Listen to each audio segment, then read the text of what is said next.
Hey guys, of course it's Jim Baz at Motorhome Rehab Ranch, and I went and got a new Alpha blade because today we're going to be taking some stuff apart. Again, Alpha knife is a really nice thing to have.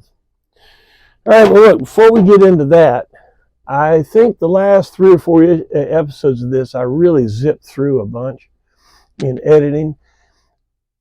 And I really did that because the idea is, if you didn't understand something, go back and look at the last episodes, because each one was building on itself to understand the talent needed to build all these panels. I mean, just building out this one panel isn't that big of a deal. A little bit of fitting and a little bit of stuff having to do because it was tin, but the basic concept was the same, all right? And what we're doing is each panel, each section of the coach, that's all the same, all right? A little reiterating, don't get bored, all right? What we want to talk about now is the headliner. And I know a lot of you guys have been waiting for this, and I appreciate that. I do, but, you know, just throwing the stuff out would be very difficult. Hey, I see somebody's calling. I'll give you a call back. The headliner. The talents that you guys came up with to do the side panels, the cutting, using the Alpha knife, measuring things, all of that's going to come into play right now. Okay? So if you say, oh, I'm just going to wait for the headliner thing, I'm not going to look at all that other stuff. Sorry, you need to look at the other ones to be able to figure out what to do with Mr. Knife and how to work with it. Because to do this headliner, we've got all of those things needed. All right? So here's the deal. This is a 73. I know this just by looking at it because of this center panel. We've talked about this before. And I'm going to be pulling this out on the next episode. I'll have all this apart, all this down. All right. I also know it because right here in 73, the off-campus company, Gemini, we're not really sure because they were touting about this motorhome was real flexible. They didn't know how tight the tolerances should be on the interior because the interior may not move the same as the outside, and they have pinches and squeaks and stuff like that, right? Because they didn't know. Well, here, this is a 1/2-inch rubber gimp that if you have a 73, you have this stuff all the way down, stapled to the back of the wood. It was a 1/2-inch gimp. Same gimp idea that I'm using on the windows. These panels were about a 1/2-inch short just to leave enough room for the body to flex. Well, they found out after they made these, and they probably made money on the tooling and stuff, they probably said, well, we don't have to do that anymore. And when GM took over the interiors in 75, the new material, the space age particle board that they put in, they really did not figure that gap. They were more worried about the cosmetics of it. Okay? So that's one of the things. This is going to be a good thing for us because it's going to be real easy for me to put a headliner in here. And you say, well, there's going to be a big gap here. Well, it's true, but I'm going to do a new panel here of this material on this side panel and wrap it around in here after I have the headliner in. So if you're doing your coach, the sidewalls, now you kind of understand more. The sidewalls, dropping the overheads, and doing the headliner are the first things you should do if you're looking to do a survivor. Now, for you guys that are building the entire interior, the unit's been gutted, and you're going to build the entire interior. Well, you're going to start what I'm doing on headliner. You're going to start at the back, at the rear cap. Okay. Yeah, I'll do a different video about what to do with the rear cap. But you're gonna pull the rear cap out. You're gonna fix it, treat it, put it in an H mold, the aluminum H mold that we talked about. It'll go in there, not where it is now on top, but it'll go underneath an aluminum H mold. So bear with me, I'll do a video on that. And then you're going to go forward. If you're doing one right now, just give me a call and I'll talk you through that. But that's a good subject for a video. All right, so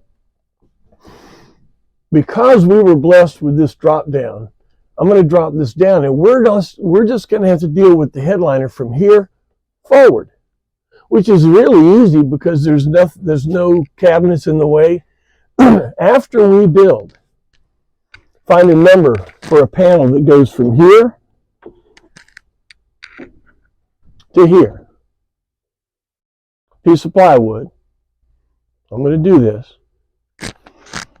I think the number, I'm not going to say what the number is, but like somewhere around 6 feet. But remember how we popped that side panel in?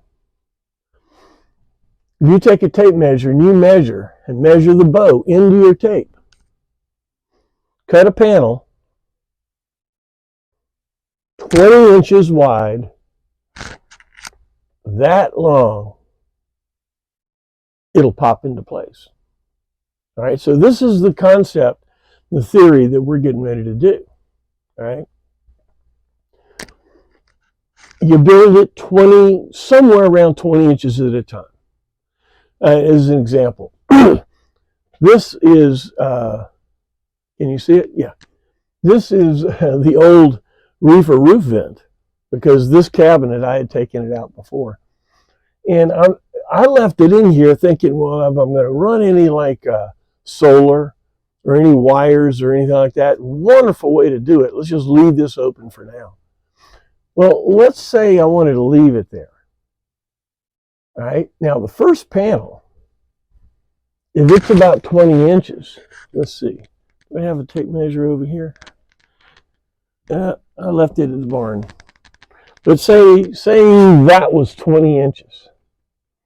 So our first panel would just be from here to there, 20 inches. We'll make another small panel here, put an H mold on here. That panel's done. And then the next panel, 20 inches, would come like to the air conditioners. Here's what I'm working on right here. You can see the air conditioner comes here. So I'm going to pull this down. Now, if 20 inches does not hit the end of the opening for the air conditioner, say it hits it hits here at 18. All right, well, you can cut out for this. And then the next piece would be, this is a 14 by 14 vent. You took out, 6 inches. So that's going to be, you see what I mean? The geometry that you're going to use to figure out each panel, but you're going to base it on about a 20 inch. Why 20 inches? Because 20 inches is easy to pop into place. And with that we used in the past, the aluminum, which I think I really am going to continue to use the aluminum. See, did I have some in here? It's back in the barn too. I'll show it to you. But it's the aluminum rigid H mold. They have them at Home Depot. I'm going to use black in here. I just like black. But I'm going to use each one of these ribs is going to be, they're made in 96 inches, which is just right. going to bend it in the shape that we want, and we're going to put that in there. That'll be the end of the first 20 inches. You follow what I mean? Then the next 20, each one of those will have the aluminum H mold. Now here, we'll start at about here. That way when this goes up, that's going to be the end. So we don't have to use an H mold here. So the first H mold will be about 20 inches right into here. Okay, then the next one. So this is the theory of what you're getting ready to see. All right. In none of that did I use a pattern. Right? None of that. Because we're doing a different headliner than the original. The 75 to 78, it had these snap-on aluminum H-mold trims. The problem is, from one to the other was more than 48 inches. Yeah. So the raw material that you have available is not long enough to put in that application. So you'd have to have more ribs. Well, guess what? They don't line up with where it needs to be. Okay, so that whole system of having a rigid piece there and then snapping something on it does not work. Throw all that stuff out. We don't need it. We don't need any patterns from anything.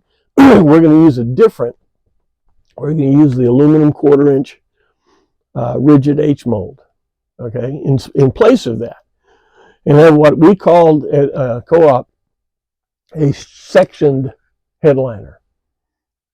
Each one's a section. One's built on the next. That's correct. No, you can't get to them, but you can go from here to there, from here to there. You can get in most every place you need to be without having to drop one of these panels. And before you do a headliner, you consider what you're going to need on the holes and penetrations, because that's why I didn't fill this. I had to get this coach ready to go to Utah, and I had talked about putting a plate over this, and I looked at it and said, well, you know, the thing's not leaking, and I may need to put some wires up here because I know that I'm going to put a headliner in here. So I left that. Okay? I left that. I'm going to have to make a decision on what I'm going to do with it because of what we're doing now. But that's why that's still there. All right, so what's the first thing to do? Well, before we do this window, it looks a little bit foggy. Well, it's because it has window tint on it. So if you guys have had to deal with window tint before, let me give you a couple of tips. Hang on, let me fix this. There we go. Let me give you a couple of tips. There's two things that you're having to deal with. One is a plastic sheet, and the other is the adhesion, the glue. All right. You may be able to peel that plastic off real easy and say, "Oh, well, we got it off." Oh no, the glue, my friend. The glue sometimes is easier to come off with the plastic because the glue is just terrible. All right. So what do you do? How do you do this? Well, guys. In one of my previous lives, I had window tinting business, and I found the fallacy in window tinting. Man, that's hard. Dang, that's hard. And you have to do it like bowling. The more you do, the better you get. Well, if you've only got one motorhome, it kind of makes window tinting. It's just like doing an interior. The first interior, if you didn't watch what I'm doing, you would do what your mind is that would be the best, and maybe it is and maybe it isn't. But to be able to use what I did, hopefully you can do better than me, come up with new ideas. Well, in window tinting, the more you do, the better you get. Well, I just want to get rid of it. All right, well, here's the deal. Dawn dishwashing liquid. In the tinting industry, this is called slip solution. Okay? Why? Why do you use Dawn dishwashing liquid? Well, from what I was told, and I'm not a chemist, okay, Dawn dishwashing liquid has a chemical called a hydrocarbon emulsifier. All right, pretty scary. But what it does, it makes the petroleum-based adhesion release. That's why you use it on ducts, like that get pollution. It breaks the oil down and makes it release. All right, so you use the same chemical and mix it in water just a little bit. Spray it on the window. Come on.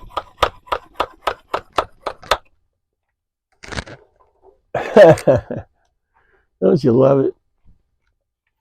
There we go. Spray it on the window. Take a new razor blade.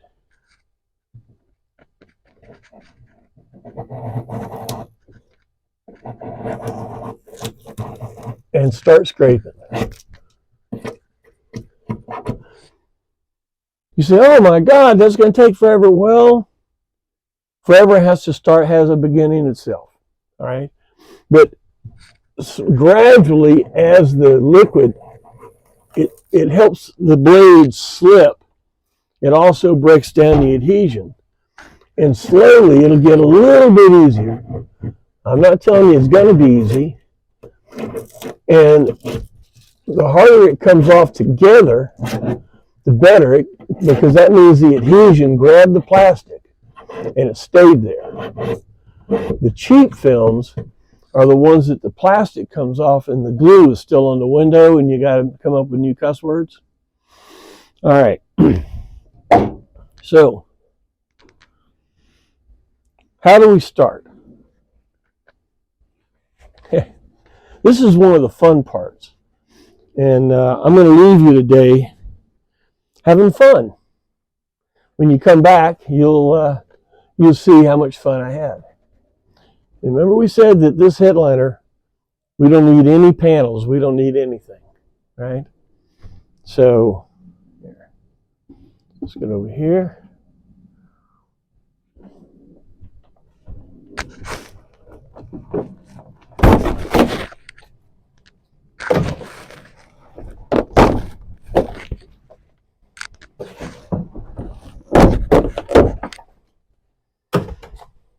Get the idea? We're going to break it down.